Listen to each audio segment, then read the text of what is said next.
Anandamayi चैतन्यमयी सत्यमयी Parme Anandamayi चैतन्यमयी सत्यमयी Parme Anandamayi चैतन्यमयी सत्यमयी Parme.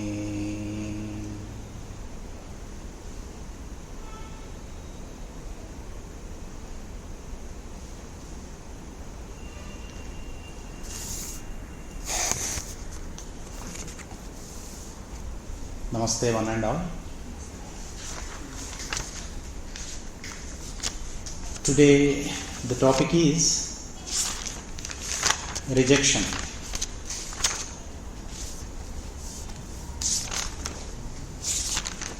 Sri Aurobindo emphasizes upon four things. Number one, Guru. Number two, Shastra. Number three, Kala. Number four, Utsaha. I repeat, Guru, Shastra, Kala and Utsaha. Whoever takes or undertakes spiritual journey, these four play a very, very prominent role. We are all very, very, very fortunate that in this life we got associated with our Lord Sri Aurobindo and our Lord's spiritual collaborator, the Mother, so that we can unite our ordinary consciousness with that of the divine consciousness, and they are there for us to guide us and take us forward in our spiritual journey. Then coming to Shastra, we have very, very enlightened, very illumined books written by Sri Aurobindo. As all of us know, Life Divine, Synthesis of Yoga, Essays on the Gita, Savitri, Human Cycle, Foundations of Indian Culture, and many more. So by reading those books, because we consider them as Shastras, because they are very much equivalent to our Mahabhagavad Gita as Ramayanam, so that Shastras are there with us to unite our consciousness, because that will also elevate by reading them and uniting our consciousness with the consciousness that is there in the books. We can also have a progressive evolution in our consciousness. Then the third one is the time. When do we read? We may get a option, because there are four Varnashrama dharmas are there. Brahmacharya, Gruhastha, Vanaprastha and Sannyasa. There are four ashramas. In fact, to begin a spiritual journey, there is no specific kind of a timing that it should be commenced only in the Sannyasa ashrama.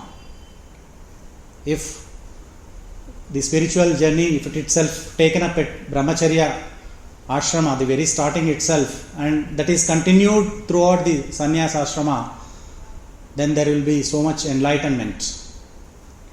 So the Kala, whoever have not at all begun any spiritual journey, it's always, good to start at the earliest, so that there will be flowering of the personality, because the bird, a small bird which is there inside us like a lotus bird, it starts blossoming one petal after the other.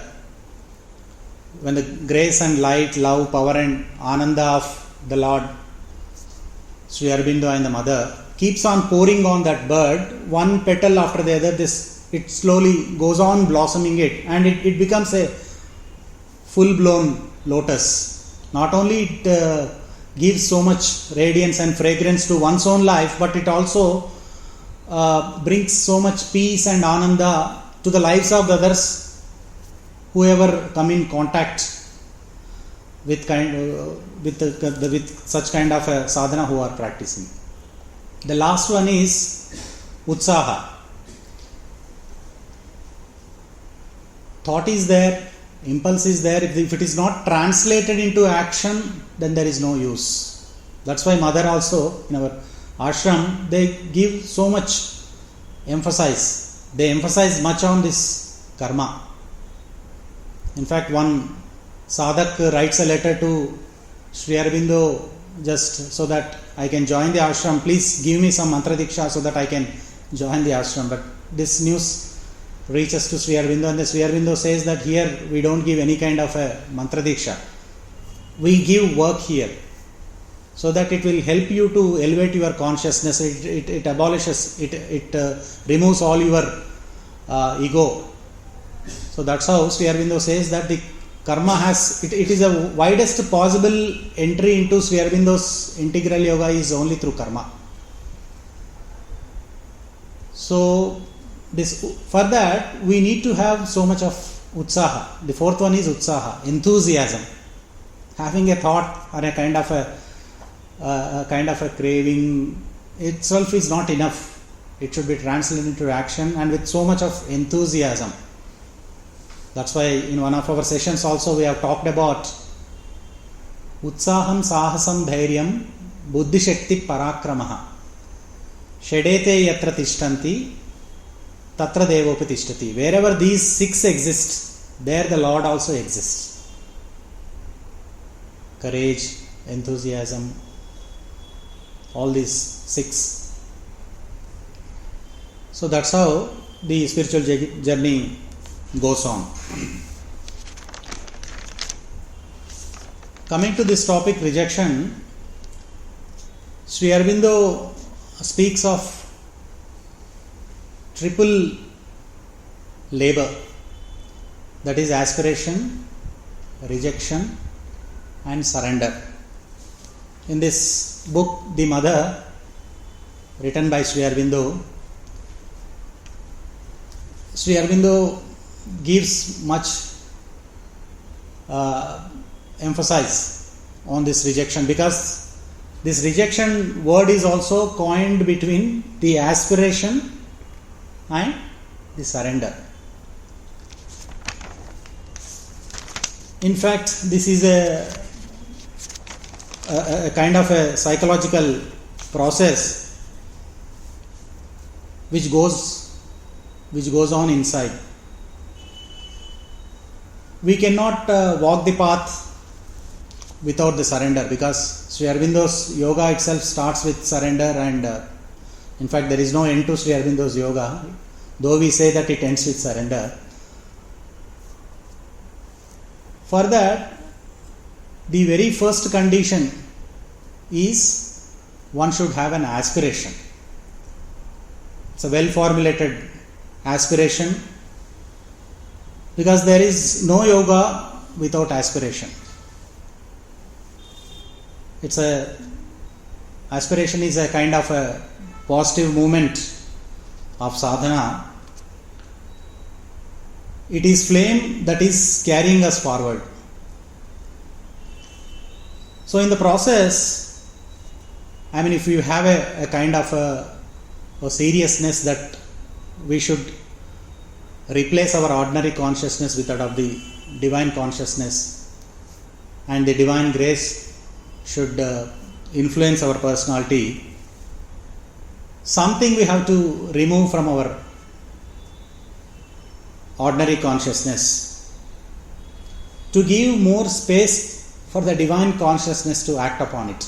If we are already preoccupied with, in our mind, our consciousness gets mixed up with so much unnecessary things, and if we don't make necessary space, it's vain to expect that the divine grace and there is a divine intervention over us. So that's why the That's why consciousness rejection of vital impulses which are not at all conducive to our growth has to be completely abandoned from one after the other. Because in the second chapter in this mother book, what all required to be abdicated and to be abandoned from time to time, Sri Aurobindo has given a very elaborate explanation. We'll come to that little later. Because we also find devotees we find anywhere, wherever we go to any kind of a mutt, ashram, we see many devotees, but we rarely find disciples.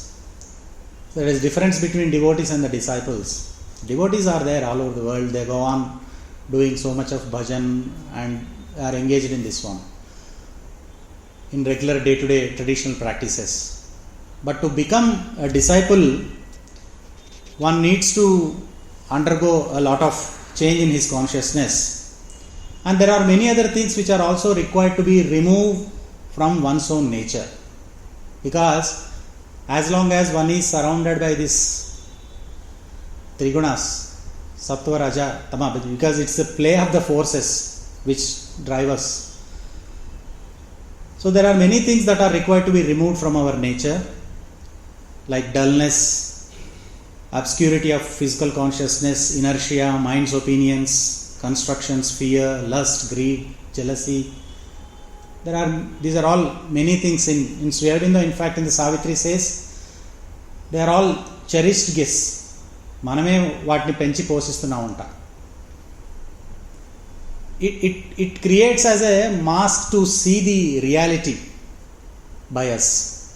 So those things have to be completely rejected from one after the other through our intense sadhana. In the moments when the inner lamps are lit and the life's cherished guests are left outside, the spirits sits alone and speak to its gulfs. Sri Aurobindo says in the Savitri. So therefore these cherished guests like jealousy, any kind of a hostility to truth, all those things would have to be completely to be left outside from our personality. That's why interiorization plays a very prominent role. It is the inner life that should be able to influence our outer personality, but not vice versa.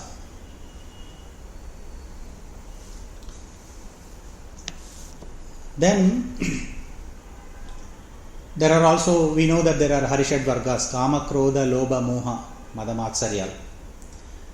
Those things also, unnecessary lust, greed and anger, these things will hinder from progressing. So those things have to be completely rejected from our consciousness. Then Sri Aurobindo also says that the personal effort is also very much needed. By doing such kind of a personal effort, we are supporting the action of the Lord to shower their grace much upon us. If there is no personal effort, then we are not supporting the action of the Lord. So the personal effort is very much necessary.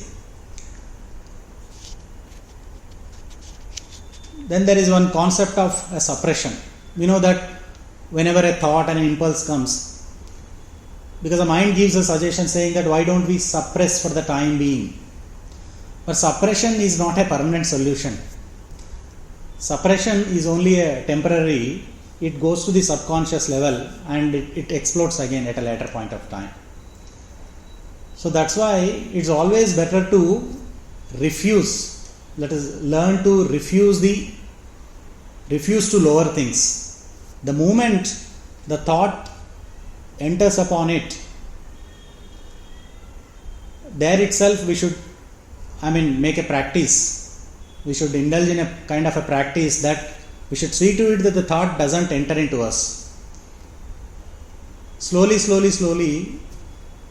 the practice becomes more significant.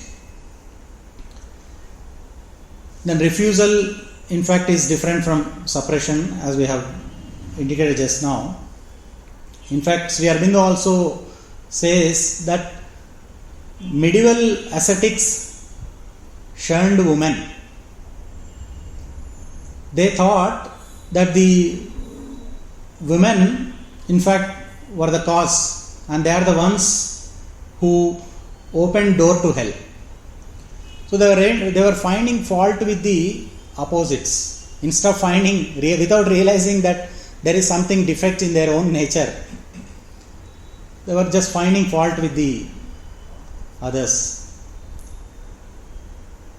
So the refusal has to be there, and we should not let it enter into us any kind of, because once the thought enters, it slowly pushes the impulse, and whatever the impulses that are there, that translate into action.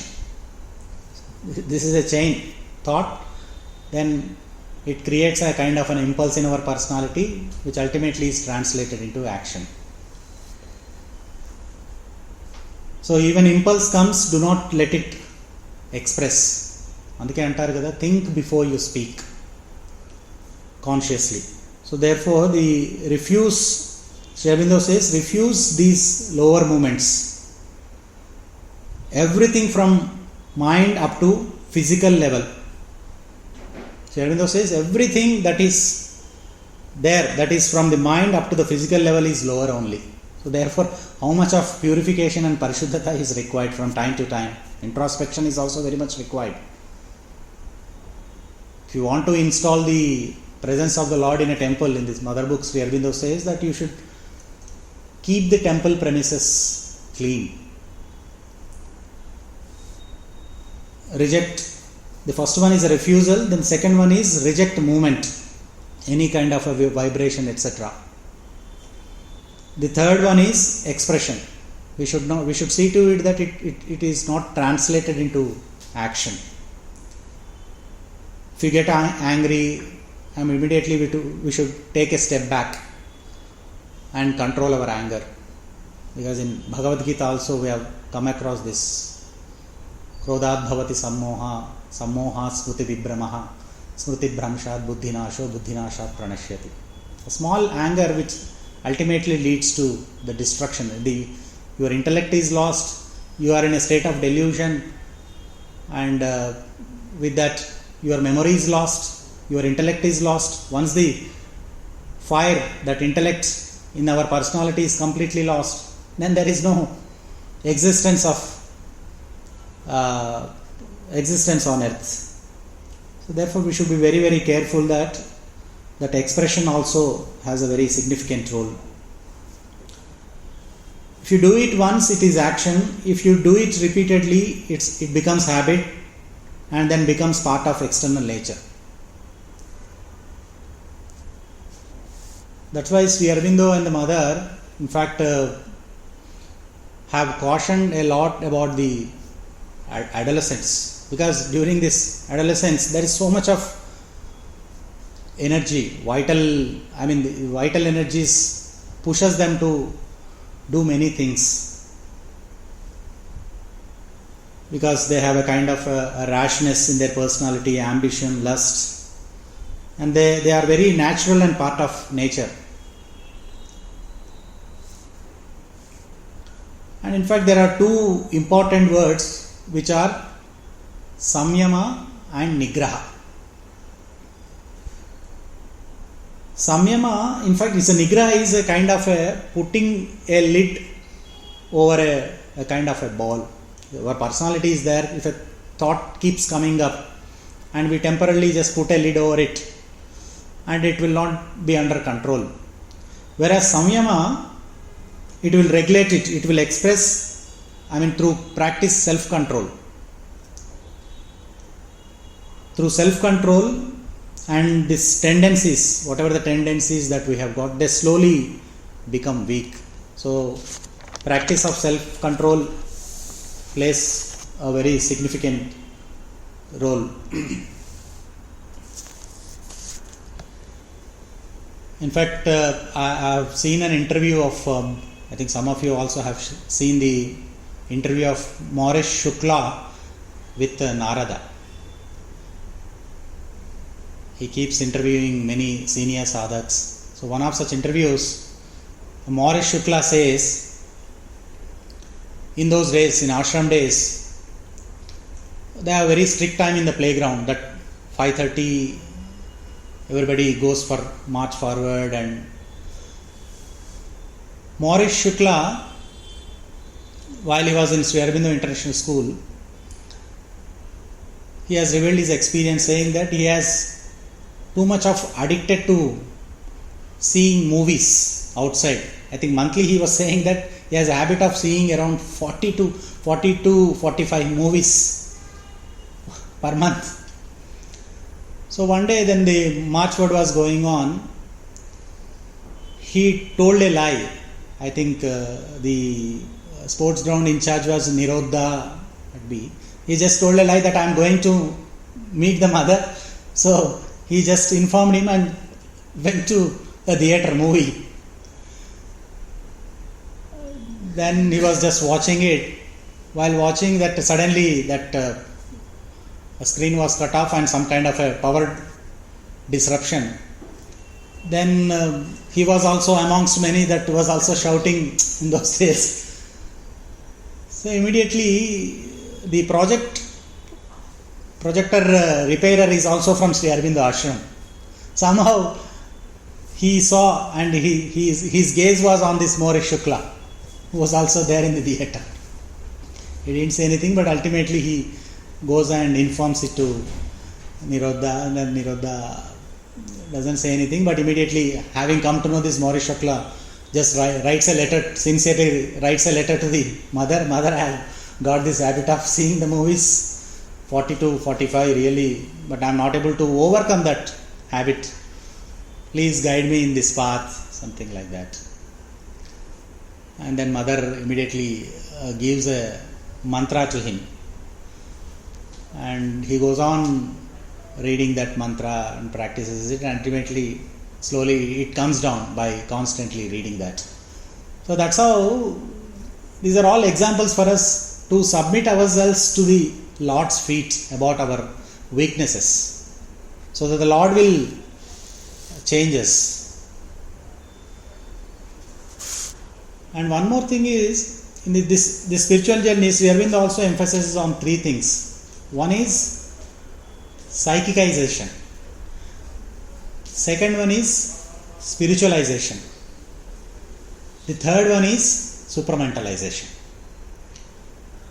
We should always, by interiorizing ourselves, see to it that we get in contact with our psychic being and make every attempt to bring it forward and influence and govern our life. If we don't get our consciousness tuned with that psychic being which is deep within us, which is also progressing from time to time, of course depending upon the sadhana of one person or a sadhaka, and we should see to it that that psychic being always influence and govern our outer life. That is called the process of psychicization. Then the spiritualization. Spiritualization is the feeling the divine presence above our mind and aspiring our entire being to their grace, and see to it that the grace completely descends, and grace, love, light and ananda and their power completely descends into our personality, so that our personality, because Sri Aurobindo's integral yoga itself is a yoga of a transformation. Because in the other yogas we do not come across this word rejection. We may be finding the word the aspiration, or we may not find the word the rejection. So the transformation, if a transformation has to happen, so the rejection also plays a very prominent role, because it is only the divine grace which brings so much of impact on one's personality.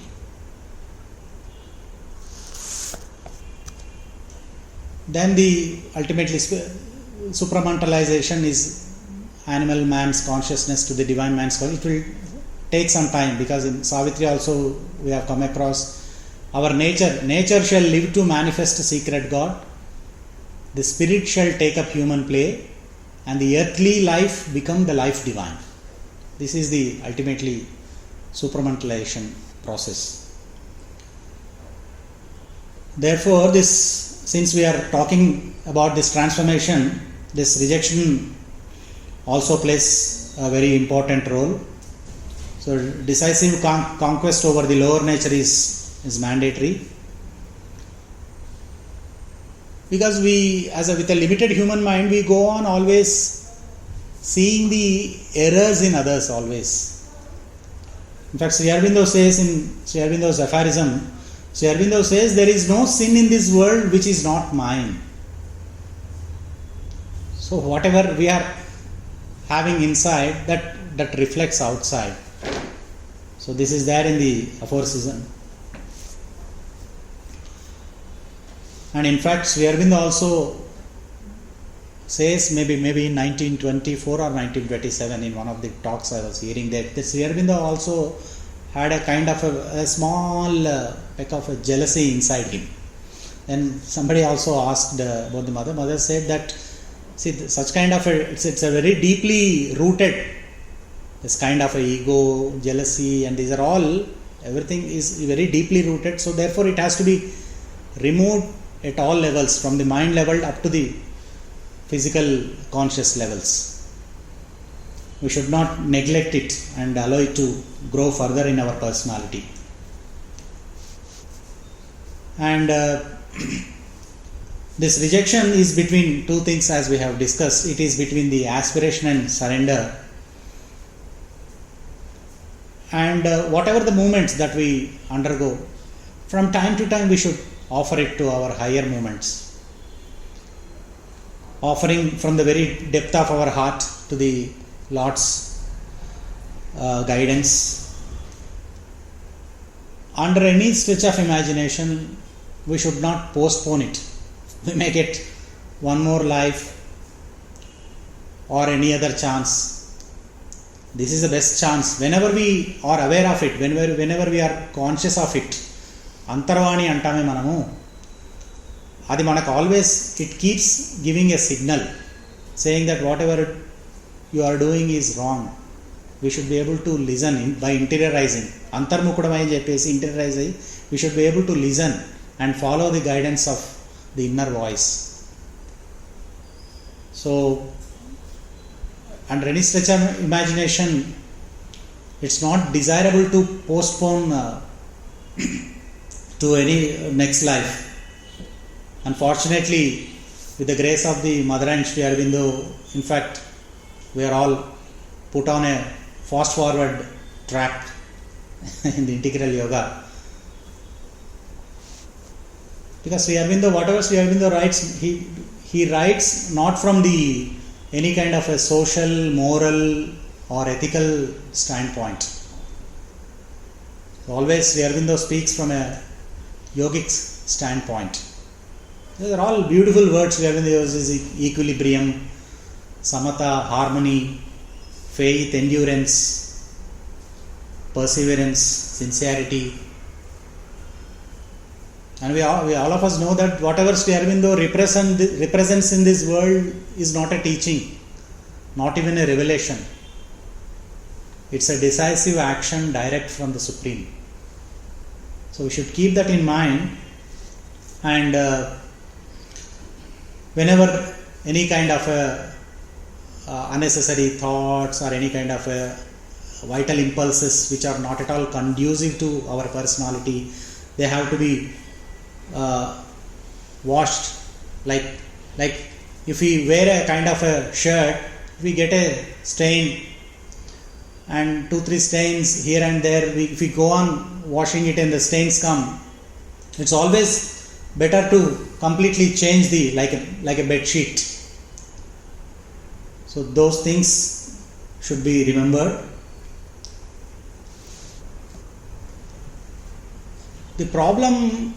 One of the problem is these moral notions. The mind always keeps giving suggestions saying that whatever I am doing, whatever the path that I am following is always good and I am happy. What's wrong that is being committed by me? So it's the moral notions. Sri Aurobindo says that it's the moral notions which prevent surrender. we should keep that also in mind.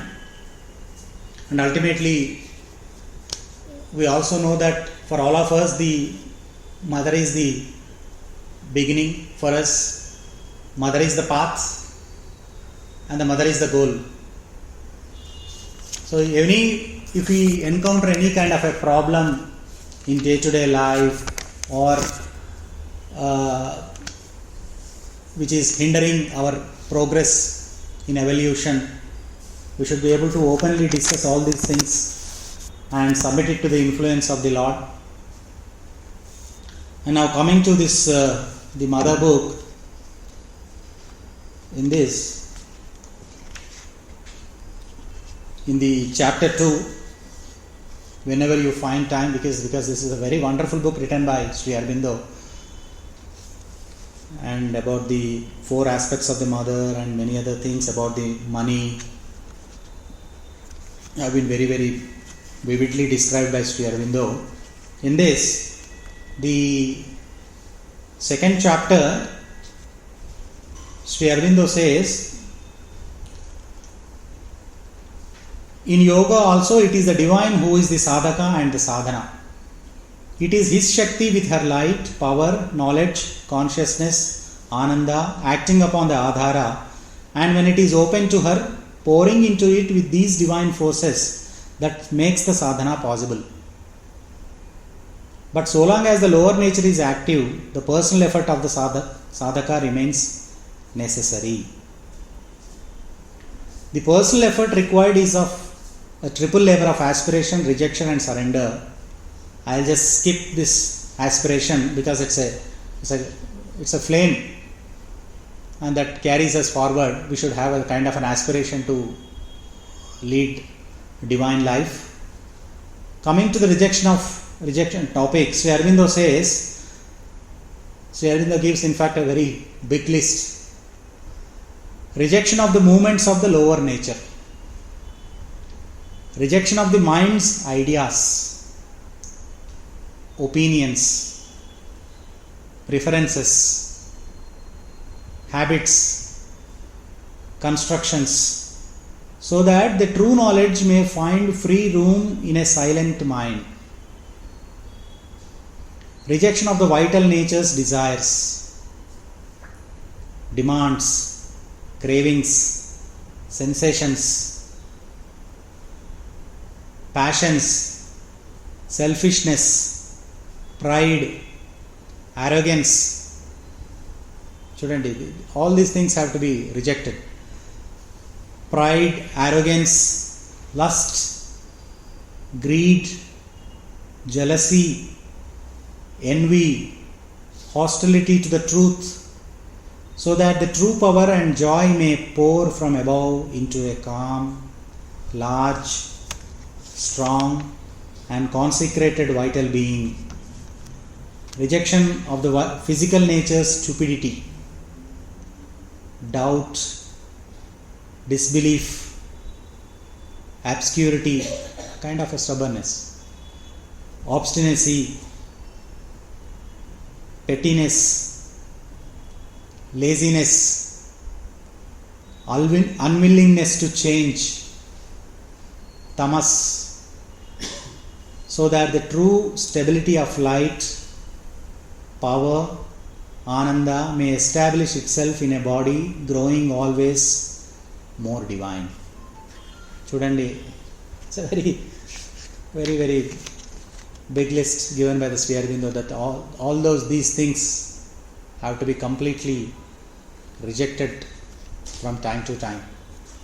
మన తెలుగులో ఒకటి ఉంది మనకు, మొక్కై వంగనిది మ్రాణై వంగునా అని. When it is a small plant, our personality with the divine touch, like let us take an example of a small plant. How do we protect? For its nourishment, we keep on pouring water and to see to it that it is not eaten by any other outside animals. We always go on protecting a small kind of a thorny, a kind of a compound wall type, and we protect it and guard it to see to it that it is not destroyed. Likewise, our personality also, whenever we get in touch with the kind of a divine influence and that flame deep within us, we should be able to protect that and see to it that that flame becomes like a very, very Agni, and it should be able to expand its horizons. That aspiration should be able to merge with this Andapinda Brahmanda, because our nature is, in fact, is under many other influences outside. SS on the Gita, Sri Aurobindo says, it is not you who are doing the work. Karta, Karma, Kriya, all the three is by the Lord only. We are only just Nimitta Matra. It is the Lord who is getting all his works done through you. We are only the medium. Sharira Madhyam Kalu Dharma Sadhanam. So it's only the Sharira. Our Sharira is only a medium we are only an instrument in the hands of the Lord. So we should be able to, remember this, that it is the Lord who is getting all his works done through us. It is unfortunately it is our ego which always goes on saying that it is whole credit goes to you. No, it's completely our individual consciousness. In fact, the moment we advance, we grow in the path, the more obstacles we get it, because our individual consciousness is slowly gets enlarged and mixed up with this universal consciousness. In such a process, there's obviously we tend to receive so many problems. That's why in each and everything, the mother and the master have also cautioned that whenever the difficulties comes, take it as a blessing. Difficulties are always opportunities for progress if we know how to handle them.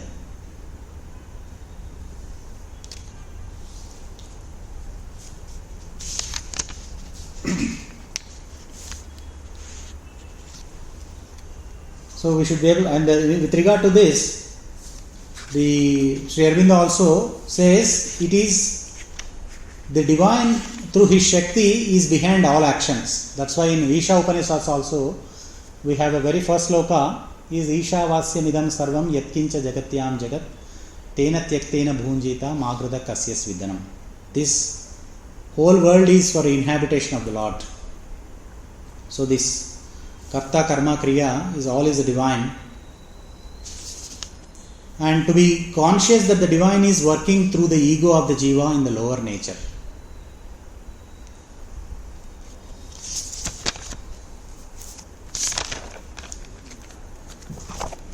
And one more thing is, personal effort is fine, but if you are not able to do any kind of a personal effort and the results are not very sure, we should be able to open ourselves completely to the Mother, open to the Mother. Remember and offer. These two things play a very significant role. Not only one part of the being, but whole of the being. Whole of the being should be open to her. In fact, manaku panchakoshas unnaye, annamaya kosham, manamaya, pranamaya, vijnanamaya, anandamaya, panchakoshas are there inside us. The whole of the being should be under the influence of the Divine Mother.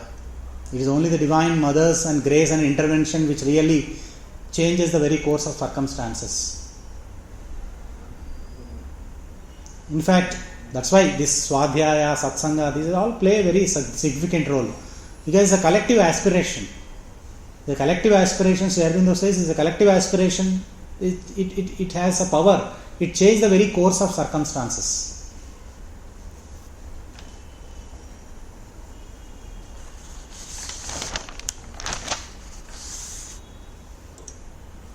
And one more thing is, let us cling to truth. In fact, while going to the mother's room, some of you might have seen that whenever we go to mother's room also, we find the board there, cling to the truth. So any kind of a hostility to truth, all those things have to be rejected. That's what the Sri Aurobindo says. Because what we conceive the truth may not be actual truth always.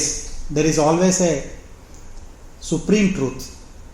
It is our limited mind which gives a certain kind of an impression saying that this is the truth. With a limited consciousness, today, with a limited kind of an understanding, a particular thing appears to be a truth, but that may not be a truth. We should be able to go very deep into it and find out what is the supreme truth. For that, the guidance, help, grace of the Lord is very much necessary to find out the supreme truth. In fact, it is our, Sri Aurobindo says, it is our ignorance, avidya, which makes us to think it is truth, but it is not so. Maybe a distortion of truth, Sri Aurobindo says that, but it is not so. It is our avidya which makes us to think that it is truth. So in this regard, every personal effort, why we are connecting this to that, is the personal effort. So every personal effort is very much necessary to know the supreme truth. That helps us. Our personal effort helps us. Then the personal effort required is a triple labor of this aspiration, rejection and surrender. And the Sri Aurobindo also says that the aspiration to reject the lower movements and nature, and the aspiration should be like, it should be vigilant, constant, unceasing. Oka movement దగ్గర ఏదో begin అయిపోయి then the next level, no, it should not be stopped there. It should be constant, unceasing. The mind's will, the heart seeking, the assent of the vital being, the will to open and make plastic the physical consciousness and nature. That kind of aspiration should be there. Desire, craving should not be confused with word aspiration. Because this desire and craving, they are under the influence of the senses. That's why the senses always, if we leave the senses just like that, they just play with us. They just, take for a ride. That's why the senses have to be tamed. Senses always must be the slaves of the mind. And the mind must always act under the influence of the intelligence. It's not enough that the senses are under the influence of the mind, no, but the mind also has to be under the influence of intelligence. Not only that mind should be under the influence of intelligence, but the intelligence, the source of intelligence must come from deep within the cave of the heart. That's why the psychicization process. Always meditation and going deep within and connecting ourselves the Lord's presence, and see to it that we get in contact with that deeper presence within us, and slowly making an attempt to bring it forward and influence our life. That's why this interiorization, the word interiorization, Telugulo antarmukudam antaru. Antarmukudam ante interiorization. This interiorization process is very much, all these things in fact help us a lot, like satsanga, self-study, swadhyaya, or listening to any talks and listening to Sri Aurobindo's writings. All these things really help us a lot. It is the inner which must influence the outer, but not vice versa. That's what I was saying, this meditation, pranayama, self-study, namajapa, even namajapa also helps a lot. It has a very positive influence over the course of circumstances. Swadhyaya.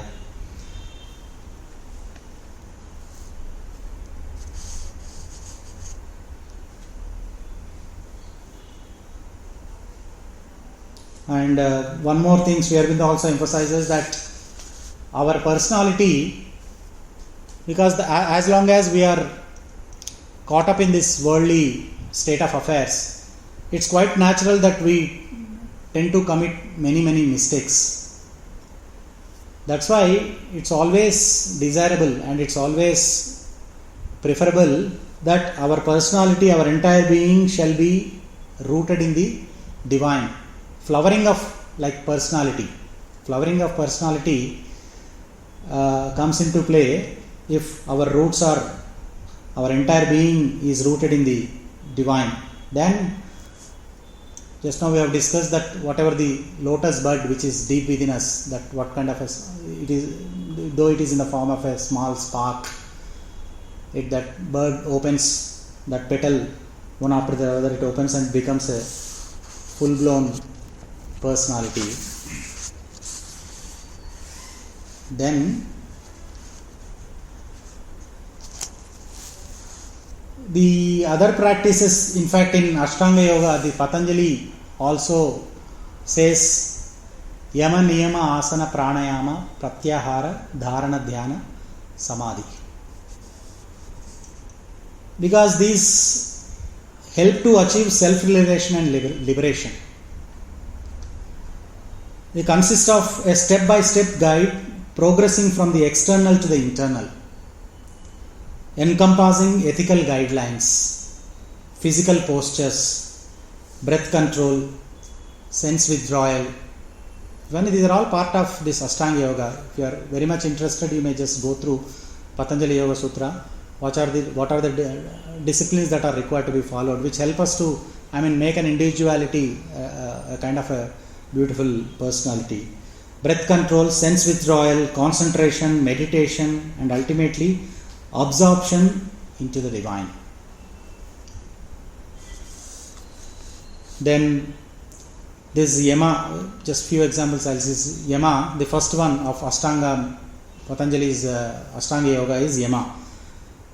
That means Ahimsa Satya Asteya Brahmacharya Asangraha Shariramashra Aswada Sarvatra Bhayavarjana, which means moderation, letting go of a kind of an attachment,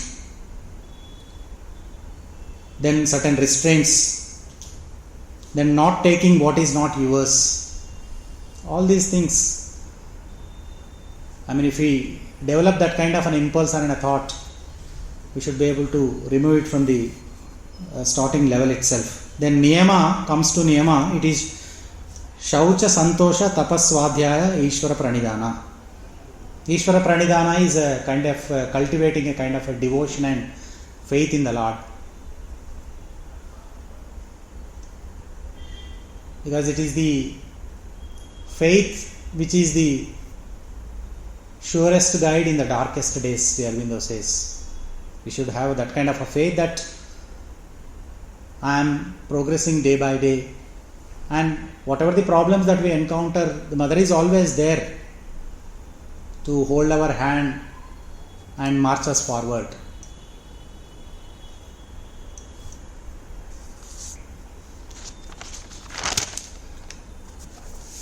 Then, not only this, whatever the results that we get in the process, everything has to be surrendered. Because ultimately it is ego which gives so much credit to our personality and prevents us from surrendering, saying that no, it is not any kind of a divine intervention and grace, but we should humbly submit everything at the lotus feet of the Lord, surrender. That's why in ashram also we have come across that last time. I think in one of the sessions I have also discussed that maybe Pranabdha or Nirodha, I am not quite sure, that he is fond of lemon. Then this, in the ashram dining hall, they also give lemon. Then he is fond of a lemon, Pranabdha or the Nirodha. The size of this lemon was becoming less.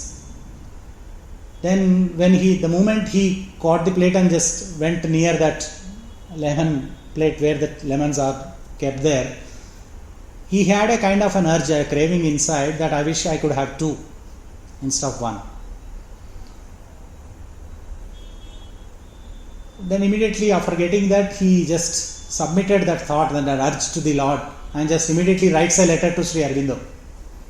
Lord, I had this kind of urge deep inside me, though of course I had a kind of was thinking about that self-control and self-restraint, but this kind of a thought that deeply emerged in me, this kind of an urge that emerged in me, Lord, please remove this thought. He says, but not only remove, but please cut it off with a butcher's knife, he says. From the very deep roots, please cut it off, that kind of an urge deep inside me. Then immediately Sri Aurobindo sees that letter and very sweetly replies that yes, cutting off from your root, but why with a butcher's knife? Divine is a very, very beautiful surgeon and he'll be able to shower much influence upon him. Jesus, pray. Because let us never mistrust the power of a prayer, because the sincere prayers are always answered. Let us always remember that.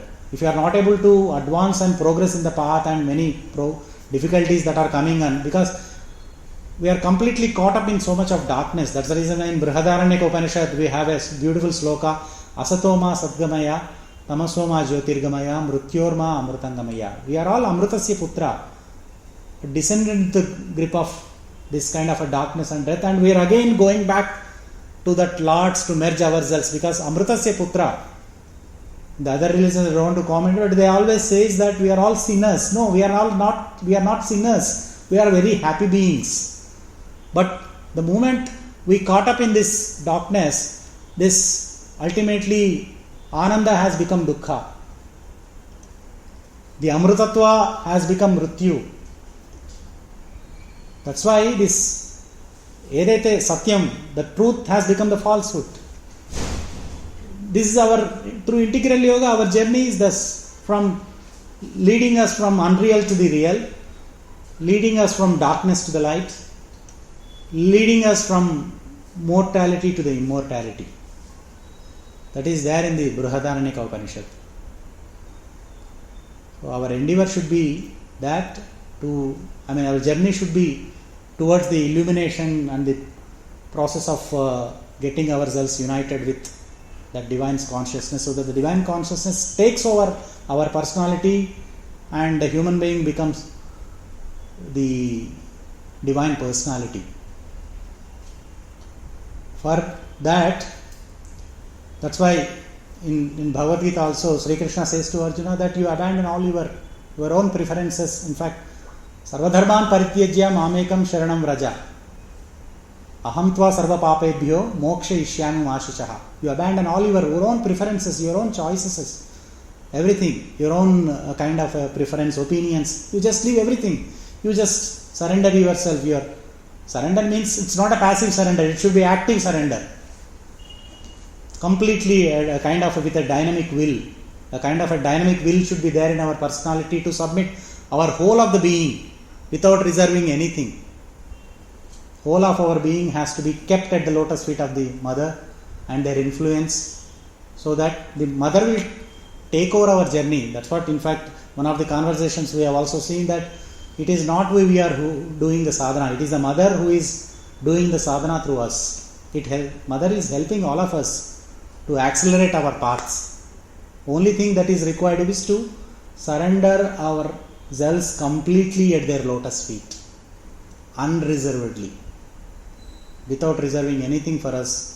Not even one part of the being, physical, mental, vital, spiritual, psychic, everything should be under the influence of the mother and the master. That's why this surrender, in fact, plays a very significant role. In proportion as the surrender and self-consecration progress, the sadhaka becomes conscious of the divine Shakti doing the sadhana, pouring into him more and more of herself, founding in him the freedom and perfection of the divine nature. The more this conscious process replaces his own effort, the more rapid and true becomes his progress. but it cannot completely replace the necessity of personal effort until the surrender and consecration are pure and complete from top to bottom. The purification has to take place from time to time. And if we sincerely pray the Mother, Lord, but we are not able to change our personality, and the Mother will surely, answers all our prayers. Note that a tamasic surrender, refusing to fulfill the conditions and calling on God to do everything and save one all the trouble and struggle, is a deception and does not lead to freedom and perfection. And in fact, Sri Aurobindo in this book says that human being, obviously, this kind of problems we encounter. One part of the being always says that yes, do the right thing. The other part of the says it pulls us back. In this regard, in this chapter 1,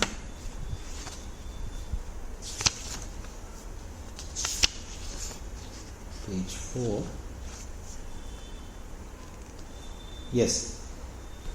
In the chapter 1, Sri Aurobindo says, if you call for the truth and yet something in you chooses what is false, ignorant and undivine, or even simply is unwilling to reject it altogether, then always you will be open to attack, and the grace will recede from you. Detect first what is false or obscure in you and persistently reject it.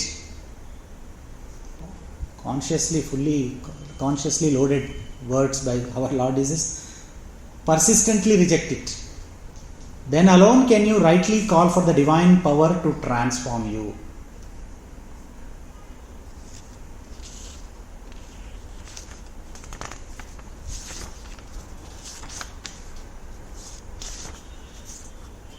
And further, Sri Aurobindo says, if you open yourself on one side or in one part to the truth, and on the other side are constantly opening the gates to hostile forces.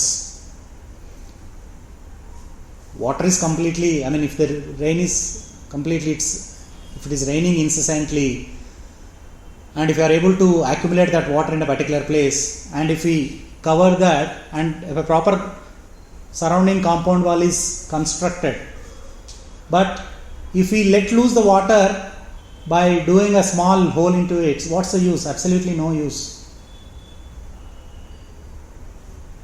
So that's what Mother says. Sri Aurobindo says, if you open yourself on one side in one part to the truth and another side are constantly opening the gates to hostile forces, it is vain to expect that the divine grace will abide with you. You must keep the temple premises clean if you wish to install there the living presence. It all depends upon, how do we mold our personality? It is completely is upon us. That's why I said Guru, Shastra, this Kala, time. The very beginning of our talk is this. All are there with us. We are all very, very fortunate. They all help us to mold our personality. But Swami Vivekananda also says that you are the creator of your own destiny. మీ జీవిత గమ్యం మీ చేతుల్లోనే అంటారు కదా. If you think yourself weak, weak you will be. If you think yourself strong, strong you will be. So we should have that kind of a mind's strength and stability to think that we are so strong. We should be able to, I am able to overcome many obstacles. Which meaning thereby a kind of a optimistic frame of mind that everything is going towards progress. That's why we should not be able to allow a kind of a depression into our personality. In fact, Aurobindo says that depression is a sign of acute egoism. We should not allow the depression to take over us. It's a sign of acute egoism. And it hinders progress. We should be able to turn that depression and everything towards the light, love and grace of the Divine Lord. And there are many, many beautiful prayers, and that's why I've been reading these prayers and meditation every night. Very beautiful prayers actually, uniting our entire being, let thy will be done, and uniting our consciousness with the Lord's consciousness. Beautiful prayers. That prayers also help us before going to bed, or whenever you get time, you can read those beautiful prayers and meditation to that will help us to flower our personality. And the beautiful prayer also given by Mother and Sri Aurobindo is this: open my mind, my heart, my life to your light, your love, your power. In all things may I see the divine. Thou art the light of my intelligence, the quiet strength of my vital, the endurance of my body. O Mother, I rely upon you. I want to be entirely thine.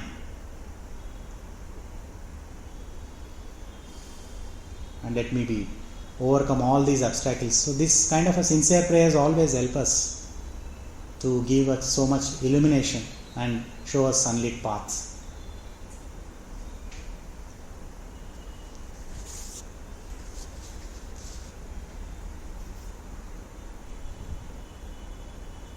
Gratitude to the Divine Mother for this opportunity. Om Purnamadaha Purnamidam Purnat Purnamidachyate Purnasya Purnamadaya Purnameva Vashishyate. Om Asato Ma Sadgamaya Tamaso Ma Jyotirgamaya Mrityorma Amrutangamaya. O Mother, Divine Master, lead us from unreal to the real, lead us from darkness to the light, lead us from mortality to immortality. Om peace, peace, peace. Om Shanti, Shanti, Shanti.